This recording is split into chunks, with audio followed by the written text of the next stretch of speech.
Mother language, right? 20 to 21st February, language celebration. Okay.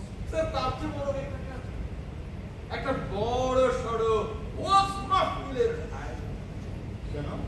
এতে করে ফ্যাক্টরিতে লাগাতার 3 দিন ওয়াজ মাহফিল চলতে থাকলো আর পরপরে শহীদের একটা বন্দোবস্ত হয়ে গেল। এই জন্যই সিএসআর এর মেজর ফান্ড ওই মসজিদ মাদ্রাসা আর ওয়াজ মাহফিলের পেছনে চলে যায়। হ্যাঁ বাবা, আমি দেই গ্রামে গঞ্জে আর অত পড়া যায় ঠিক আছে, আমাদের জনসংখ্যার পরিমাণ বেশি। এটা অজয় পাড়া নয়, এটা ঢাকা শহর। এখানে 21শে ফেব্রুয়ারি উদযাপিত হয়, পয়লা বৈশাখ হয়, বইমেলা। শুধু ঢাকা শহর নয়, দেশের সকল জেলা শহরে তা। So, language day celebration must be done.